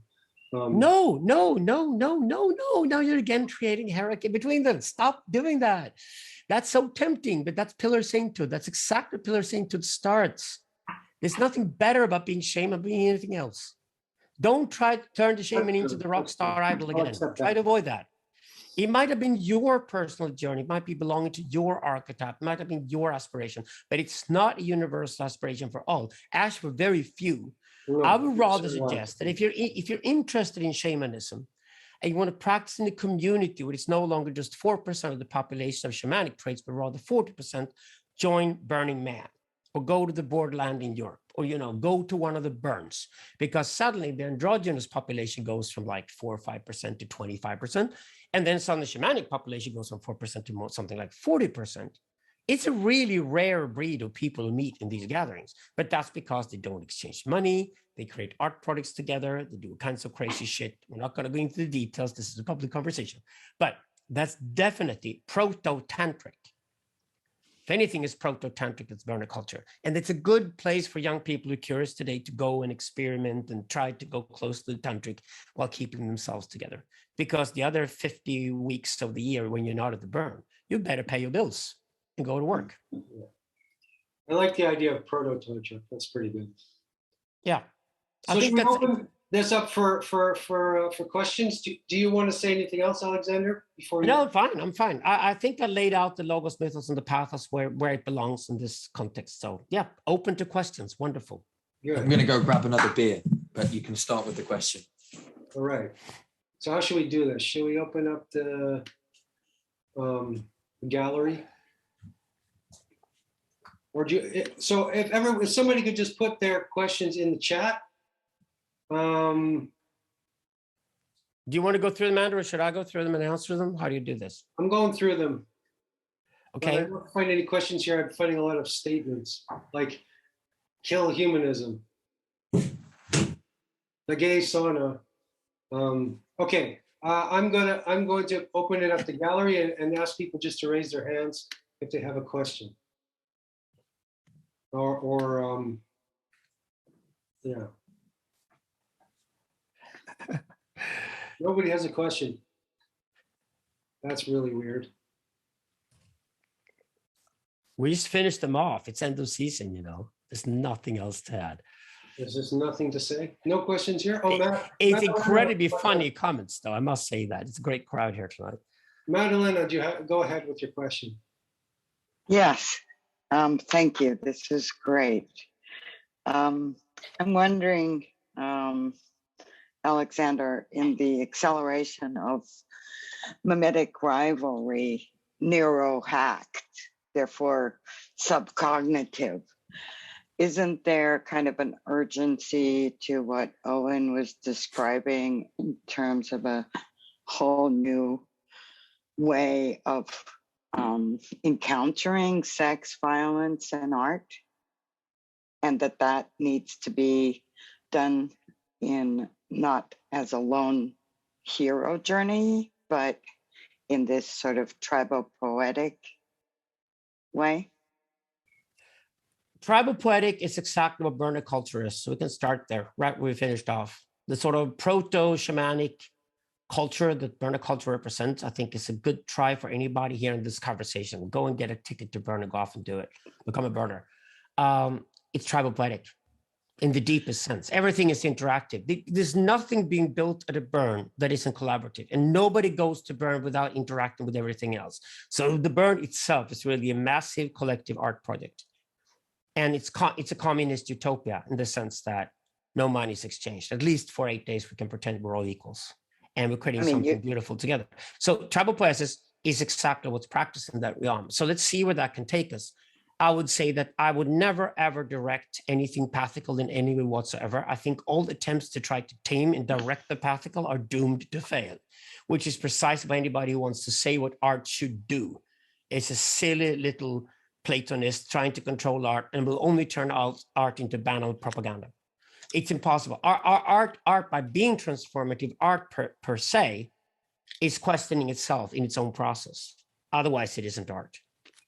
And in this sense, art belongs to the pathical. Yeah. No, I couldn't agree more. I'm just wondering, in the context of, for example, what Cadell's doing with his way of bringing back the conversation with Nietzsche in a way that takes advantage of this technology, because obviously that's what we're doing right now. And as you say, technology drives how we adapt. Whether there are, actually, I think I would answer my own question in the sense that I think there are emerging other ways of tribal poesis in this kind of networked, community transmission. Exactly, it's already happening. So, for example, we use Cadell here. After the Hegel course was finished this spring, he invited his favorite students to participate in writing an anthology. It's almost like Cadell is still too scared of claiming that he's a philosopher in his own right. He's only a philosopher teacher. So he's inviting his friends to come along and write an anthology with him. And by writing an anthology with him, he might dare to not claim himself a philosopher. I saw his sort of plan for how Nietzsche had influenced thinking of the last 100 years today. And my immediate observation was that he's excluding himself from the IDW, which I think is probably the place where Nietzsche is really being thought and really practiced and really played around with at the moment. I think it's actually his own space. I think it's like Cadell's blind spot is still that he waits for the other of the academic world to give authority to the different philosophers that he worships or wants to present. But in reality, that other doesn't exist. The irony is that there is no academic other any longer. And we are now ourselves participating in creating Hegelianism and Nietzscheanism for the 21st century. Cadell doesn't see it yet, but obviously he's found the trick to fool himself into thinking he could become a philosopher. He's by inviting his friends to write an anthology where probably his own text is going to be the most brilliant. That's what a working class guy does. That's little boy. We all sorry. Yeah, it's tribal poetic. It's tribal poetic. He's saying fuck Cadell, as we speak. Yeah. Last question. Your anthropological, the spread of anthropological inquiry that you include in all your thought, and yet the pillars, sorry to use that word, of the discussion, at least outwardly, in terms of the IDW, et cetera, still rely on basically Western canon. And I'm curious about that because I know you reach much farther than that. I mean, you do refer to Zoroastrianism, but right now there is thought emerging from Africa, from South America, from Asia, and it seems to me that this mimetic rivalry is dominated by an Occidental paradigm, and only by introducing other cosmologies do we have a hope of not ending up with the social credit system. I made a fantastic podcast with the guy from Yemen and the girl from Tanzania today. Oh, I need that. Yeah, How do I but get? it's gonna come. It's called blasphemy, and we all hate Islam, all three of us. I love it.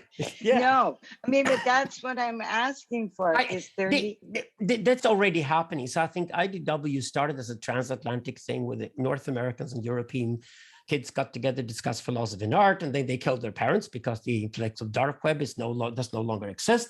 And suddenly the deep web is all there is, which is exactly as predicted 2 years later. And this is where everything is happening. And now we want to take it more into physical realms, see what we can do with it. There's always a brand. There's like a name for it called Dark Renaissance, which I think is fantastic. It sums it up pretty well. Yes. It rhymes in with burner culture and tons of other things that are going on. It rhymes in with the men's movement. It rhymes in with the new women's movement. Scandinavia, post-feminism. We have these girls who are witches. We have these girls who are yoni massage experts who are mixing up with management theorists, taking over, taking on 40-year-old career women who are stuck. It's fantastic. All of this is already happening. It is happening around us. And I'm perfectly fine with working with people, for example, in India, which I love, and also a lot of people from the Middle East. That's where I find most of my connections currently. But people are like this girl from Tanzania today. She's fantastic. Sarah Kay, she's fantastic. They're popping up from all over the place, and we come with different perspectives. And if nothing else, if you work with psychedelics, this is the funny thing with psychedelics. Psychedelics has 3 superpowers. They're not China, Russia, and America. The 3 superpowers of psychedelics are Peru, Mexico, and Afghanistan. How's that for a world map? Right, let's get a question from somebody else. Come on, you guys. A question to Bard. Here's one. The other day, a great Zoroastrian scholar, do you want to ask your question, ML? Or do you want me to read it out for you? I can read it. Please read that because I have a terrible voice. I'm sick today. That's all right, Peter. Create this discussion. So read it for me, please. Thank you. It's something about Ahura Mazda being male and female. That's exactly my point. That's not correct. So Zoroastrianism is not Taoism. Zoroastrianism is not yin and yang. The split of Ahura and Mazda literally means Ahura means being, that which has existence. And Mazda means mind. And when put together like this, Ahura Mazda or Mazda Ahura, they mean supreme wisdom. So like the ultimate mind with an ultimate being would be the Zoroastrian state. And this is what we try to achieve at all time as Zoroastrians. Try to get as close as possible to that state through meditation. It's a direction of your meditation, right?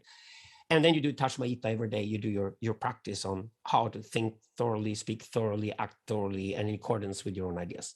What's interesting to me, though, is that the Ahura and the Mazda here should really be looked at along the trade routes.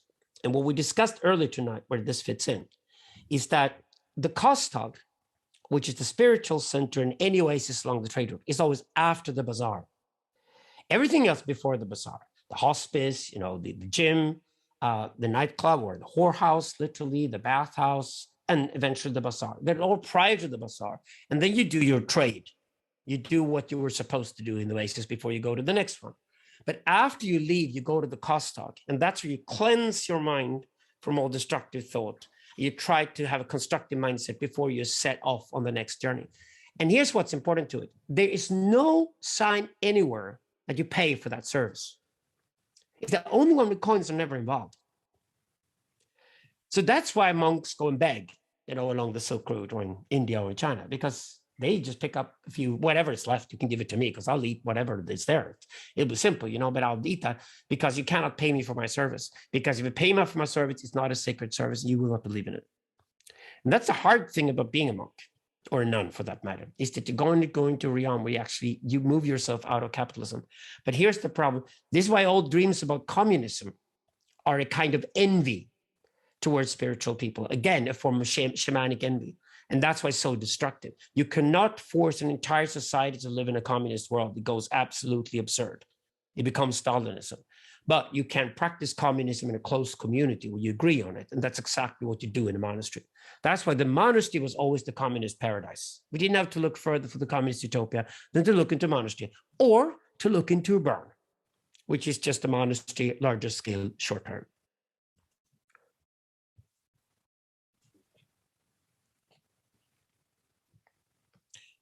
Maybe I should just add then also that if you have the Ahura and the Mazda, the third is the Anjuman. And this later inspires Judaism, Christianity, and Islam as well to think of triads. But the third is the congregation itself, the Holy Spirit in Christianity, the third to the Father and the Son. The third is always the congregation. So Ahura Mazda and Anjuman is the precursor to the Christian Trinity of Father, Son, and Spirit. So Maran has a follow-up that says, but the trade route passed through many belief or value systems. How could it operate there? So I guess how could it operate with the different value systems or beliefs? Or how? Okay, what inspired me was to study Hjelmslev. Hjelmslev is one of the most underrated thinkers of the 20th century. He's a far better Dane than Kierkegaard. I love Hjelmslev. Deleuze loved him too. Hjelmslev traveled through all of Europe and registered how people spoke in each village they encountered. He spent almost his entire life traveling from Gibraltar to northern Norway. It turned out that there was just a gradual shift in how people spoke from one village to the next. And the different languages were just centralized constructions. Like we decide that now the king in Madrid wants us all to speak Catalan, we call it Spanish, we call the country Spain, and then we force people to read and write in Spanish language. Same thing happens in Paris, becomes French. Same thing happens with Hanover becoming the center of the German language. Same thing happens with Uppsala being the center of the Swedish language, and Oxford being the center of standard for the English language. So it turns out that these languages were centralized and then forced onto people by using written language and printed language. And that's exactly how we started to speak similar ways. Still today, though, if a person from Hamburg meets somebody from Zurich, they don't understand the word they're talking about. German, for example, is a strictly literal language. It's only literary similar, but it's spoken totally differently. So Janssen proved a point. Now I took Janssen's theory and started studying the stations along the Silk Route. And it turns out they're not major belief systems. That's a European 19th century fantasy. It's the Europeans that put the isms onto different belief systems. There's Zoroastrianism, there's Buddhism, there's Hinduism, there's, whatever ism there is, Sikhism, whatever. There are no isms in Asian culture. I've never encountered the suffix ism in any Asian language. Isn't that interesting? It turns out just spiritual schools that gradually change because the fashions changed and, the topology changes. If you walk to a mountainous area where you need to protect yourself from the cold winter, you're going to have a different spiritual teaching than walking to a desert. We have to protect yourself from the heat. Or you might walk into an area that's abundant in water and plants, and you walk into an area of a desert. You have to cross the desert. Depending on the topology, you will have a different in spiritual teachings, which is exactly my point with paradigmatic teachings. All values should be paradigmatic. You need to know what you need to know where you're located. So find the place where you live and find the point in time in where you live. And then understand what is required here for you to be a smart guy and contribute to your community. And that's the value system I call paradigmatics. So I learned paradigmatics from looking at the Silk Route and the tribe. So there are no major belief systems. There are no centers. There is no Pope of Rome anywhere in Asian religion. Just get that idea out of our heads that there's the Pope of Rome mimicked the Emperor of Rome. There is no Pope of Rome. And the only similarity is the Mohammed in the Sassanid Empire. But that was only a religion for the very elite. Zoroastrianism in Iran mimicked Brahmanism in India. It was only a religion for the very elite, a tantric religion for the very elite, not a religion for the masses. I think one of the interesting examples of this today is India, where there's just so much religion and different cults everywhere, but there's not like a central Hinduism or a Hindu authority. And as far as I've heard, like there's no one scholar can even totally summarize what Hinduism is. That's why we had to have Islamic fundamentalism first before we had Hindu fundamentalism in India, because there could be no Hindu fundamentalism. So Hindu fundamentalism should be studied as a very Hegelian phenomenon. It's nothing but the negation of Islamic fundamentalism. So Hindu nationalists are basically people who are non-Muslims. And the only identity you have is to be non-Muslim, because Hinduism is so fucking split and so schizophrenic. You cannot abide to a certain god in Hinduism or another god or goddess or whatever. So the whole point was that Hinduism could not become a unified lynch mob, which is what it is in India today, and attack Islam unless Islam first had established itself as a very centralized religion with a dogma. One dogma. Is Cody there still? He has a question. Yeah, I'm here. Thanks. This has been awesome. Especially, I want to go back to a little bit earlier where there was some kind of heat between, I think you were speaking actually very similar things, but I want some clarification between Andrew and Alexander. So, I saw immediately these three realms being Hinayana, Mahayana, and Vajrayana, and Andrew brought up an interesting point, especially. So I agree that as you're speaking to men's groups and to men looking for guidance, of course, you're not going to recommend to any 18-year-old that has done zero work to like go to an ayahuasca trip. Like you got no foundation. That, yes. However, what we do have already in the world are men that were 18, 20 years old that did do the ayahuasca, that didn't do the work, but now they're also still seeking for guidance. And now they're 30, 28, whatever, however old they are, they're now in their path. And so, Andrew, you were speaking to actually entering into the path of the Dzogchen realm because they have now seen something. They touched something. They touched the tantra in that there is no dogma. They know that it's construct. They know, they've touched almost all. They might have touched a little bit of each of them. And so the Dzogchen makes sense because they've kind of seen the completion, but they also still haven't done the work. They still need to do. And so, but dogma doesn't make sense to them because they've already seen past it. So where I think you were speaking to each other, but past each other, or even to speak to that, because I know you all do have experience in kind of, Dzogchen and this whole path in general. And that's it. Maybe I could talk from personal experience, if that would clarify things a little bit. I know that when I lived in a monastery, I studied very hard teachings on, in the tantric tradition. I studied teachings on the absolute. I studied the Hindu, I studied Nisargadatta Maharaj. I studied Zen. I studied the really hardcore absolute stuff, right? And when I was younger, and I got a big hit from that, right? And then when I went back into the world, I was kind of lost. I didn't know what the fuck I was doing. So I had to really, get a job, and I had to deal with the basic aspects of life. So I'd been given a hit of the absolute, you could call it, but I needed to go back and do the basics. And I think I'm still doing the basics, and I'm still studying. So I'm studying the absolute and the basics simultaneously. I'm studying sutra and tantra together. And actually, in my tradition, there's sutra, the Sutriana, but then you study tantra and dzogchen together as one. So dzogchen is the more elaborate. Tantra is the more elaborate, wild kind of colorful practices, and dzogchen is kind of like the emptiness and luminosity, the great empty luminosity. It doesn't, and it's post meditation in a sense. So again, you're supposed to study all of the entire path from the higher view, and then gradually work up until you can embody that. Does that make sense to you, Alexander, as methodology, or do you still think I'm being a little boy pillar saint? And making... No, I'm gonna go off in a different direction. I actually agree with you, so I have no problem with that at all. Why I've written on ecstatic experience is precisely because it needs to be defined philosophically speaking. And the concept of the infinite now is something Jan Söderqvist and I developed for the Synthesis book.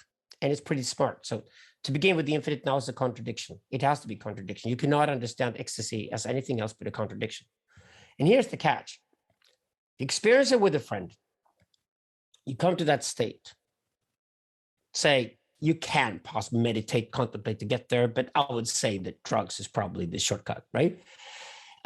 Once you come to the ultimate ecstatic experience, its nature is that it's absolutely blissful to be there. You're back in the womb, everything is fine.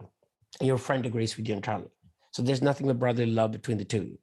But you realize that if you stayed there, it would be horrible. That's the state of the infinite now.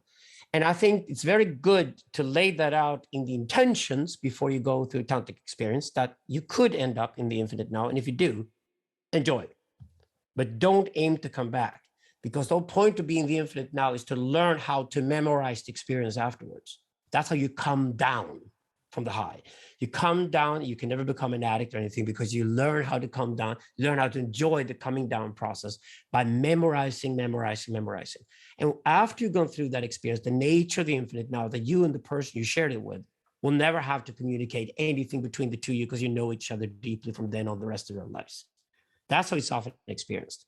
Some men and women try to get there sexually as well with sexology. I'm not saying it's impossible, probably harder. But, you know, the infinite now, I think, is good in what I would call, to start what I call an ecstasology. And this is where we have to be very, very, very careful. I would highly recommend that if you go down the pursuit of constructing an ecstasology, which is a proper teaching on how to handle ecstatic states, that should be sacred knowledge, should never be published in a book, should never be broadcast like now in a podcast, because what I've learned from spiritual traditions is that you come to a certain point with the shamans just tell you, oh, go off. You're not supposed to know any more than this. This is where your knowledge stops. Like, you know, when you sit in Peru with the shamans and they said, these seeds are from Patagonia. They only say that because Patagonia is so fucking far away, you can't go there tomorrow. The whole point is to tell you, you're not going to go out and look for these seeds in the jungle. It took us 400 years to find them. You're not going to find them anyway. And you better not find them because we don't want these seeds to pop up in the streets of New York, which is very likely if a Westerner ever encounters them. Don't do it.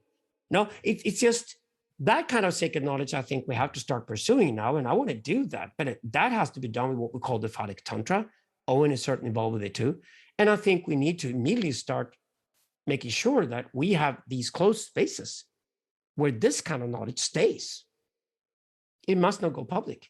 And I think the only thing we do public is say that this door is closed. Or like we write in the Protestant event book, Cedicus and I said that, you know, metaphysics is not complete until you have the Tower of God. You can have the city of God, you can have the garden of God. There's so many dreams we dream that we'll realize in the future, whatever, if we do things right. But the Tower of God is essentially just a tower that you walk up to. It has a door. The door is closed. And on the door, there's a sign that says, you're not getting in here. Maybe your children will, but not you. And that's where Tantra starts. Tantra starts with closed doors. And you may go through some of those doors because your archetype, because the times you live in, because of your profession, or because you're called to it. But there'll be tons of doors that will be totally closed to you because you're totally unfit to go through them. Yeah, so that's why there is a graduated thing, even though fundamentally there's no hierarchy. It's kind of a paradox. So I think that, you know, I mean, I've heard this described as, and I'm somewhat experienced it myself when I went on a 40-day Zen retreat. You get into states that are so blissful and happy that you feel, you know, this is described as the nothingness state. And yogis get in this state and they could just die. They have no reason to live whatsoever. And actually, so I've heard that you have to be pulled out of that state because that's actually a limitation. So the infinite now is a painful state, fundamentally. The infinite now can be a very dark, great place. If it's prolonged, the infinite now is extremely painful if it's prolonged. So yes, it's something you taste and come out of, and then, but it's not actually the end. It's not the end. If there is an end. It's the kind of death experience you have where it's not just that you die and then you're resurrected and come back to life and you're not ready to die yet, which is the sort of standard near-death experience. But it's more like you experience yourself as being incredibly, incredibly old and everything's over and there's just a little black wall about to hit you on the head. You know, yeah. That's also the infinite now. So these very, very extreme states, I agree, are that. But you're letting out a bit too much, Randall. We should close the book here in Ecstasology because this is actually a public podcast. I'll leave you with that. Okay. So, you think we should finish here? Are there any final comments or questions or remarks or? Let's take one more question. Yeah. Come on, someone jump in. Please jump in. We're not a big group here, so feel free. Should we stop the recording a bit when we hear the non-public? Should we stop the recording when we hear the non-public stuff? No, of course not. Yeah. Of course not. This is the conversation we're having today, and this is the limit we're setting for this conversation. And actually, it's an area we're exploring. And one of the things here, when it comes to Nexusology, is that it cannot be verbalized. Yes, I was about to say that. There's something. So if it can only be experienced, we cannot sit here and experience together in front of our laptops. Come on.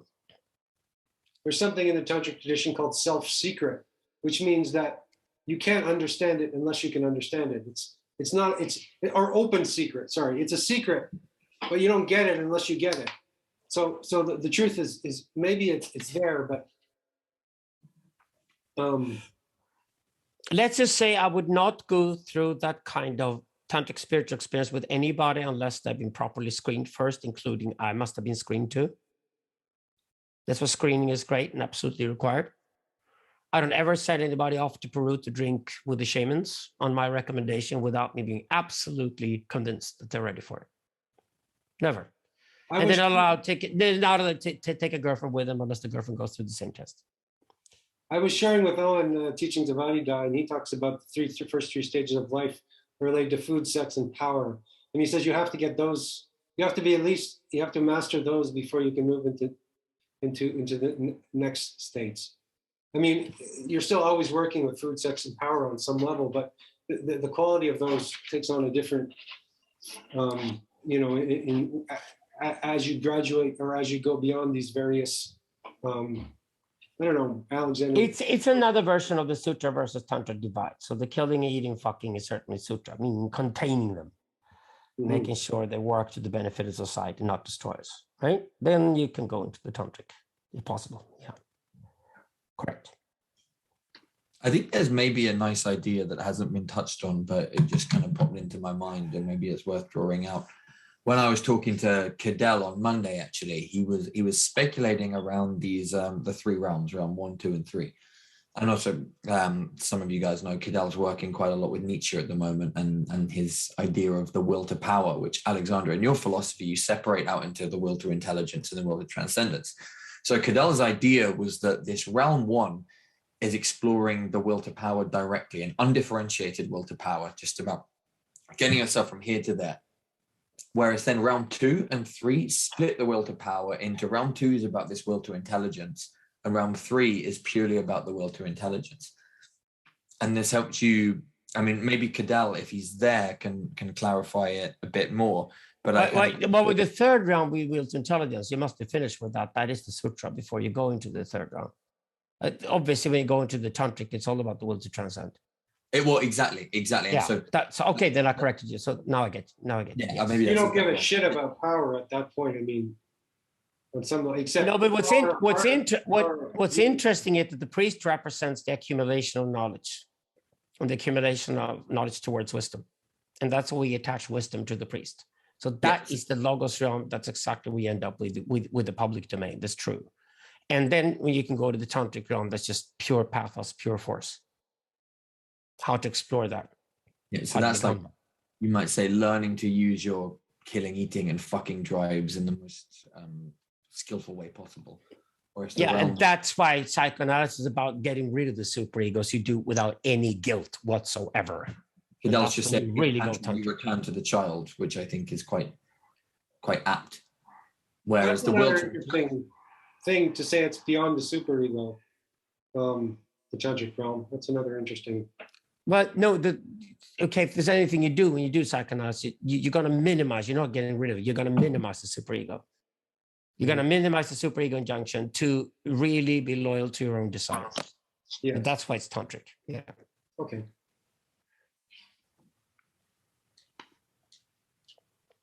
Okay. Great. Realm 1 is camel, realm 2 is lion, and realm 3 is child in Nietzschean terms.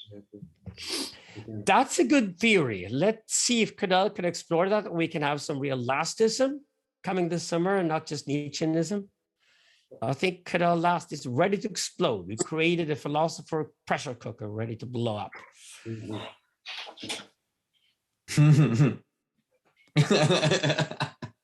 is the last ready to fly. The last man. He really, he could just be the last man. He could be the last man. Well, he's so modest is speaking through negations. That's what I do too. It's called irony. It's like when you walk up to a beautiful girl and you call her fat, old, and ugly, and she laughs at you. And you said, wasn't that nice to be anti-sexist, to be sexist? It works. You can do it even in Me Too, in the Me Too age. You can do that, right? You can speak with irony at all times when nothing else works. That's what Cadell does too. And it's incredibly Nietzschean. The ironic approach to life also being the priestly one. Don't listen to anything this old man says. It's all bullshit. And then they listen to him. Yeah, yeah, that's the irony. Oh, really? I'm a nobody. Terrible, terrible. Look, I know him. I know him. Not ironic, just autistic. Okay, so are we winding Right. down here? Are we gonna? I think we're winding down with Cadell last on a fuse. I think it's fantastic. This summer, going to Cadell last Nietzsche lectures, and let's see if also last allows himself to be part of the discovery. Okay, and next summer, next fall, I hope everybody will join us here, where we're going to do a lot more of this and a lot more stuff. We have, me and Owen are going to cook up a beautiful program for next year. We're still working it out. And so thank you everybody who's been with us all this time, everybody in the gang, and thank you all the new people who have come by. I think, I'm not supposed to say this, but I think we're going to open up the public talks like this to women next year. So everybody's going to be welcome. And there will I can't believe you said that. I can't believe you said that. He's going to be really pissed at me because I always let the thing out of the bag. But and then we're going to do the men's group separately in the sacred private realm. So that's kind of stay tuned for more fun, and thank you for tolerating me. I threw out my back and I'm on drugs, and I'm almost dead. So I just barely survived this very final Sweeny versus Bard thing. And so anyway, I thank you for bearing with me, and thank you, Alexander, for your explosive ideation as usual, and giving us so many things to work with. Anything you want to say, Owen, Alexander, before we let everybody? No, I mean, this has been great. This is the end of the Media Academy first year. So yeah, thanks to everybody who's been along with us. New faces. We'll be back in September. I've just chucked my my email address in the chat. So anybody who wants to message me or talk about hanging out or being involved with anything we're up to, then drop me a message. Cadell is doing a course on Thus Spoke Zarathustra starting in mid-July, which I think many people in our little world are going to be at. I think it's going to be absolutely fantastic. So that's worth checking out as well. Other than that, maybe Andrew is one day going to convince us that Tantra has rules, but I'm not sure. And other than that, here we go. Tantra has rules. Yeah, and maybe one more thing to say is that we're trying to also move this together with Parallax. So check out Parallax. We'll still be putting out articles and podcasts and roundtables, and we have all kinds of things going on at Parallax. And this will be part of Parallax next year. Have a great summer, everybody, and see you next time.